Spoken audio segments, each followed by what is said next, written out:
Hey friends, welcome to my channel. This is history with Soni.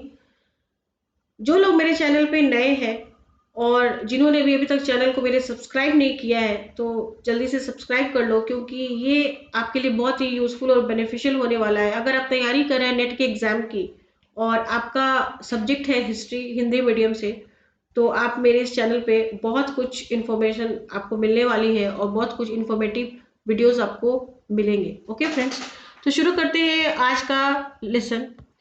तो जैसा कि आप सब स्क्रीन पे देख सकते हो कि आज मैं आपके साथ डिस्कस करने वाली हूँ कुछ क्वेश्चंस, जो कि बेसिकली आज का वीडियो मॉक टेस्ट पे बेस्ड है और हिस्ट्री का।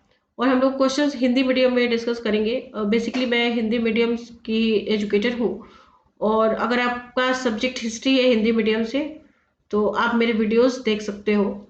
मैं अनअकैडमी पे एक वेरीफाइड एजुकेटर हूँ। जान लेते हैं मेरे बारे में, जो लोग फर्स्ट टाइम मेरे चैनल पे हैं या फिर मुझे नहीं जानते हैं। जैसा कि आप सब स्क्रीन पे देख रहे हो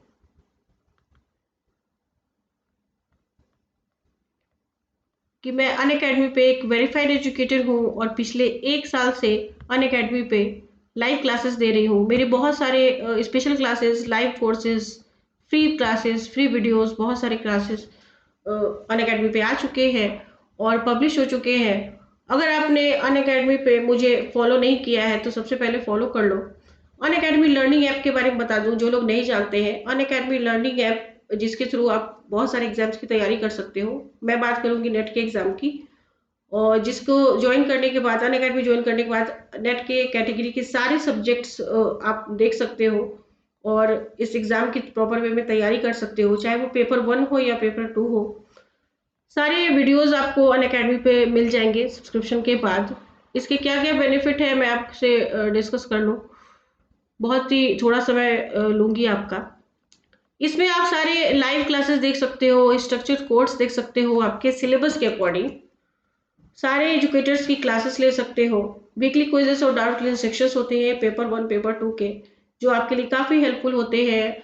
आपका टाइम बचता है, आपको बना बनाया नोट्स प्रोवाइड किया जाता है एजुकेटर्स के थ्रू, तो ये आपके समय की बचत करता है और आपके पास एक कंप्लीट नोट्स भी तैयार हो जाते हैं। ठीक है, डेली क्लासेस आप लेते हो, जैसे स्कूल कॉलेजेस या फिर किसी भी कोचिंग संस्थान में आप लेते हो, और सबसे बड़ी बात है कि इजीली अवेलेबल है आपके घर में कभी भी। अगर बाई चांस आपने क्लासेस मिस कर दी, लाइव क्लासेस, तो बाद में रिकॉर्डिंग देख सकते हो। अनअकैडमी ज्वाइन करने के लिए आपको यूज करना होगा रेफरल कोड सोनी1410। इसको यूज करने के बाद आपको 10% डिस्काउंट मिल जाएगा फी में। उसके बाद आप प्लस ज्वाइन कर सकते हो। तो अनअकैडमी पे जाओ, नेट की कैटेगरी में सोनी कुमारी सर्च करो और मेरे प्रोफाइल पे जाके मुझे फॉलो कर लो। शुरू करते हैं आज का वीडियो। पहला क्वेश्चन है फ्रेंड्स, निम्न पाषाणकालीन नवपाषाणकालीन पुराई स्थलों को उत्तर से दक्षिण के क्रम में व्यवस्थित करें। पहला क्वेश्चन मैंने स्टोन से डाला है और बिल्कुल नेट के एग्जाम के पैटर्न के अकॉर्डिंग डाला है, क्योंकि क्वेश्चन का लेवल अब बहुत ही हाई हो गया है। आपको ये उत्तर से दक्षिण के क्रम में अरेंज करना है। ये मैप बेस्ड क्वेश्चन है। थोड़ा सा इसको मैप के थ्रू भी समझने की कोशिश करेंगे आंसर देने के बाद। ये आपका एक मॉक टेस्ट है, कोशिश करिए इसका आंसर दे। पहला ऑप्शन है चिरांद, बुर्जहोम, मेहरगढ़ एंड हल्लूर। 4 ऑप्शन है आपके स्क्रीन पे, इसको देने की कोशिश करिए। आई होप बहुत लोगों को पता होगा। जिनको नहीं पता है उनको बता दूं मैं। बात करते हैं इसके सही ऑप्शन की। तो सबसे पहले है बुर्जहोम नॉर्थ में, उसके बाद मेहरगढ़ बलूचिस्तान, देन फिर बिहार, और फिर साउथ में हल्लूर। ठीक है, तो सही ऑप्शन है आपका option number C. C is your right answer. इसको थोड़ा सा मैप के थ्रू समझने की कोशिश करते हैं। मैप में देख सकते हो, नॉर्थ में बुर्जहोम,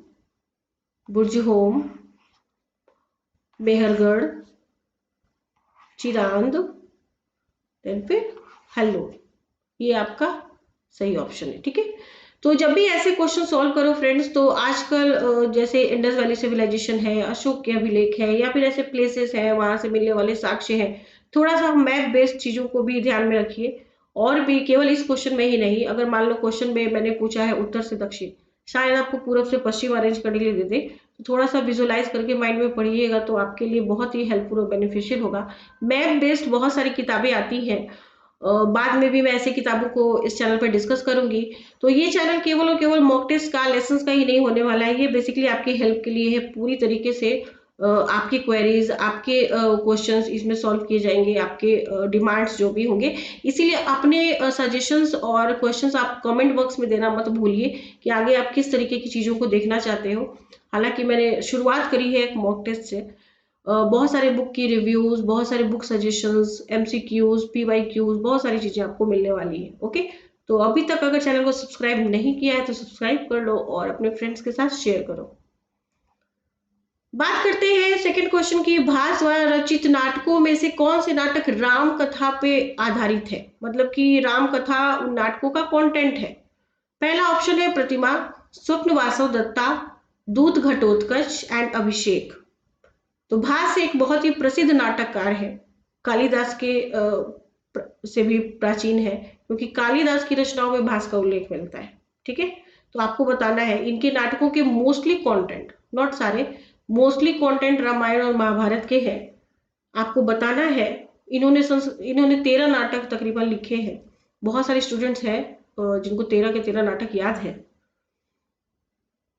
तो फ्रेंड्स, इसका सही ऑप्शन है प्रतिमा एंड अभिषेक। ओके, प्रतिमा और अभिषेक दो ऐसे नाटक है जिनका कंटेंट जो है वो राम कथा पे बेस्ड है।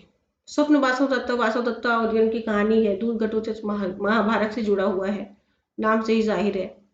थर्ड क्वेश्चन की बात करते हैं। निम्न नाटकों में से कौन से नाटक भास द्वारा रचित है। अगेन भास से जुड़ा हुआ प्रश्न है, क्योंकि बहुत इंपॉर्टेंट है फ्रेंड्स। आपने भी देखा होगा प्रीवियस ईयर में ऐसे ऐसे राइटर्स से जुड़े हुए प्रश्न बड़े पूछे जाते हैं। कोशिश करूंगी कि हर वीडियो, ज़्यादा से ज़्यादा वीडियो अपलोड कर सकूं और हर वीडियो में कुछ ना कुछ इन्फॉर्मेशन मिले। आज भी एनसीईआरटी से जुड़ा हुआ एक शब्द मैंने, बड़ा ही नया यूनिक शब्द, हालांकि नया तो नहीं है बट इजीली आपको सभी जगह नहीं मिलेगा, वो डिस्कस करने जा रही हूँ। वीडियो के लास्ट में डिस्कस करूंगी, तो लास्ट तक वीडियो को जरूर देखिए। निम्न नाटकों में से कौन से नाटक भास द्वारा रचित है। दरिद्र चारुदत्त, मालविकाग्नि मित्रम, उरुभंग, कर्णभार। काफी इजी क्वेश्चन है। जैसा कि मैंने बताया कि भास से जुड़े हुए नाटक अगर आपको याद होंगे तो आप इसका आंसर दे दोगे। तो फ्रेंड्स, इसका सही ऑप्शन है मालविकाग्नि मित्रम। तो आपको पता ही है कालिदास का लिखा हुआ राइट नाटक है, तो ये बिल्कुल नहीं होने वाला है। ऑप्शन नंबर बी, ये आपका नाटक, ये सही ऑप्शन है। दरिद्र चारुदत्त बेसिकली चारुदत्त की कहानी है। मोस्टली इसी को बेस बना के शूद्रक ने गुप्त काल में लिखा है मृच्छ कटिकम, मिट्टी की खिलौना गाड़ी। दरिद्र चारुदत्त की कहानी है, आप सबको पता है। ठीक है, बात करते हैं नेक्स्ट क्वेश्चन की। व्याकरण को वेदों का वेद कहा गया है किसमें। छांदोग्य उपनिषद, बृहदारण्यक उपनिषद, मुंडकोपनिषद, कठोपनिषद। तो उपनिषदों को वेदांत बोला गया है। इसमें बात हो रही है व्याकरण की, और व्याकरण को किस किस उपनिषद में बोला है। वेदों का भी वेद। कोशिश करिए आंसर देने की। Question number 4। तो फ्रेंड्स, इसका सही ऑप्शन होगा छांदोग्य उपनिषद। छांदोग्य उपनिषद में ब्राह्मण को वेदों का वेद कहा गया है। ये थोड़े से वन ऑप्शन वाले क्वेश्चन है, हालांकि अब ऐसे क्वेश्चन बड़े कम पूछे जा रहे हैं नेट में, बट पूछे तो जा रहे हैं, इनको इग्नोर भी नहीं कर सकते हैं। तो सब तरीके के क्वेश्चन हम लोग सॉल्व करेंगे। अब बात करते हैं next question, question number 5। Kanishka के किस अभिलेख में इसकी उपाधि कैसर या फिर सीजर का उल्लेख मिलता है। ये कनिष्क द्वितीय की बात हो रही है। यहाँ पे थोड़ा मैं इसको करेक्ट कर दूं। आरा लेख, मथुरा लेख, या फिर रबातक लेख, या फिर इन तीनों में।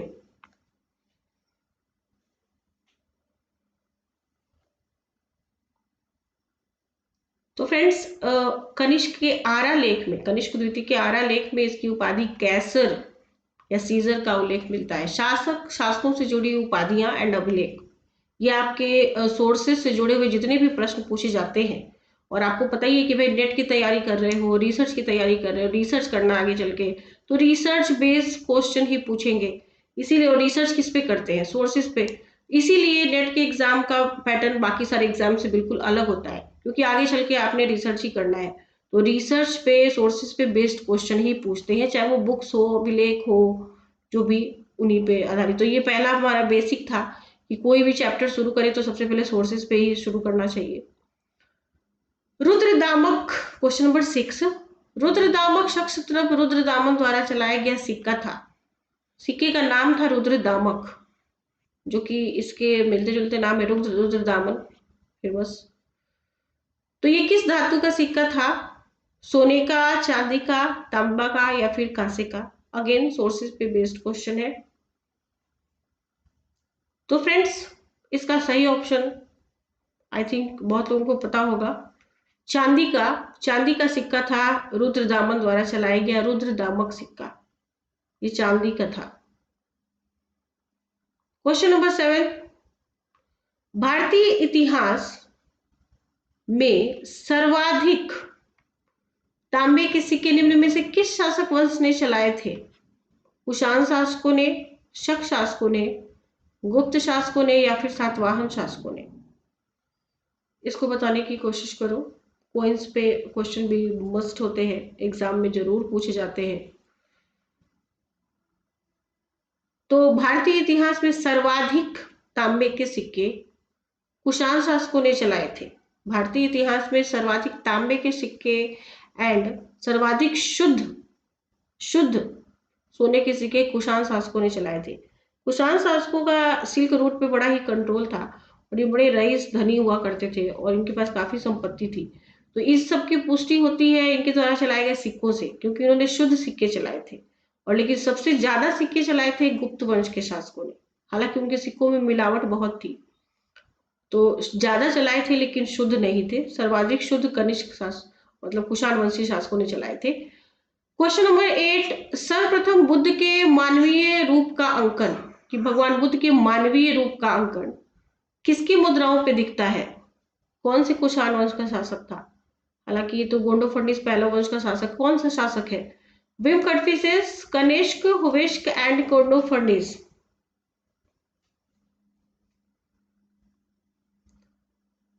ऑप्शन 4 है आपके पास, आपको आंसर देना है।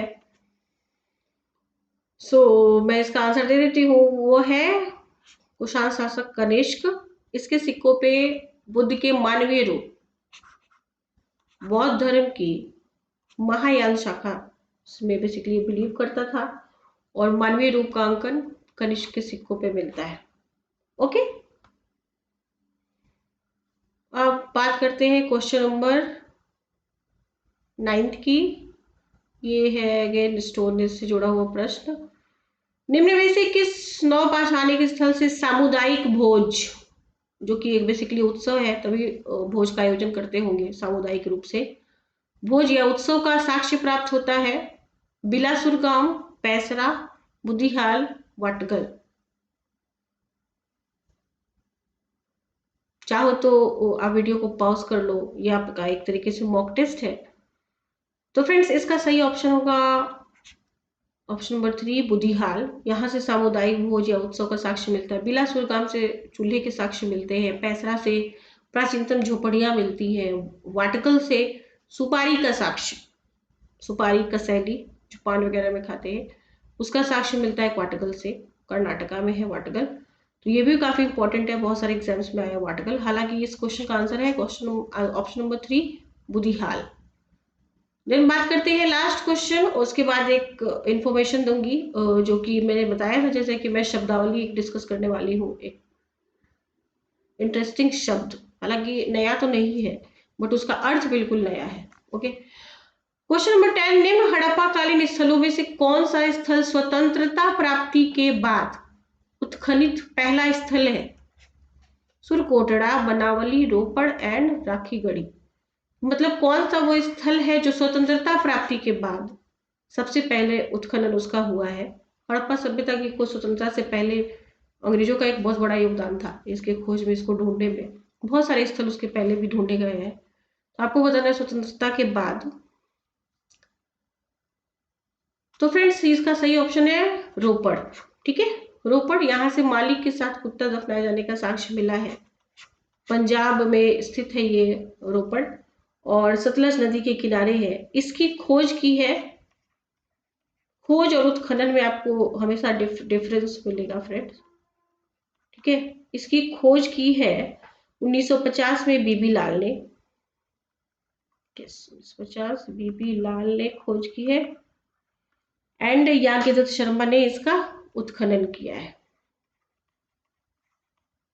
याज्ञदत्त शर्मा ने। ओके,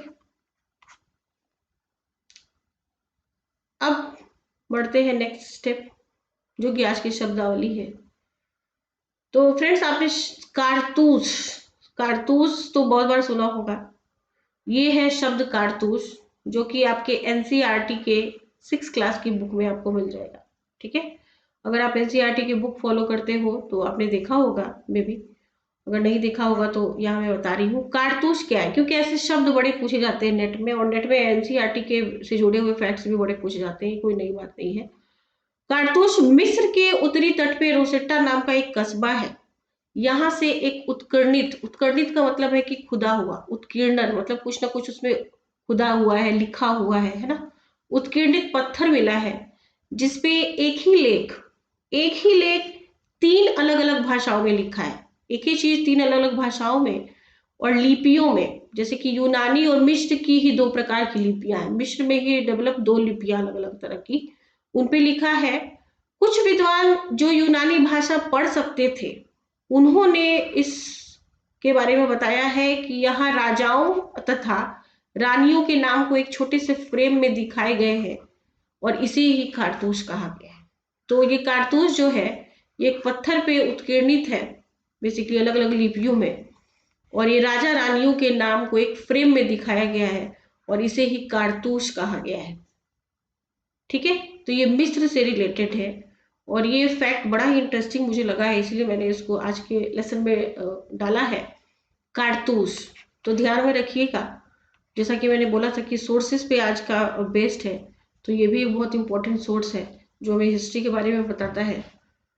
तो आज के लेसन में हमने डिस्कस किया एक शब्द बड़ा ही इंटरेस्टिंग, जैसा कि मैंने बताया था कि इंटरेस्टिंग है। ओके, और 10 क्वेश्चन डिस्कस किए। तो प्लीज़ अपने फीडबैक जरूर दीजिएगा, और वीडियो के नीचे कमेंट बॉक्स में जरूर बताइएगा कि आपको आज का वीडियो कैसा लगा, आगे किस तरीके की वीडियोस आप देखना चाहते हो, क्योंकि अगर आप अपना समय दे रहे हो, मैं अपना समय दे रही हूँ, तो ऐसा समय हम लोग बेसिकली तैयार करें जो कि सबके लिए यूजफुल हो। तो ऐसी वीडियोस मैं बनाऊं जो आपके लिए यूजफुल हो, आपके टाइम का पूरी तरीके से उपयोग हो। ओके, तो अगेन मैं बताना चाहूंगी कि जो लोग अन अकेडमी पे नहीं है और चाहते हैं कि सीरियस में तैयारी करें, वो लोग अन अकेडमी ज्वाइन करें। प्लस वहाँ पे मेरे बिल्कुल ही स्ट्रक्चर्ड कोर्स मिलते हैं, पूरे आपको सिलेबस के अकॉर्डिंग। ओके, और ये मेरा रेफरल कोड है जो आपको हेल्प करेगा आपके फी में, और इसको यूज करने के बाद आपको 10% का डिस्काउंट मिलेगा। ओके, तो आज के लेसन में इतना ही है, मिलते हैं नेक्स्ट वीडियो में। ओके फ्रेंड्स, तब तक के लिए पढ़ते रहिए और अपने फीडबैक ज़रूर दीजिए। Bye friends.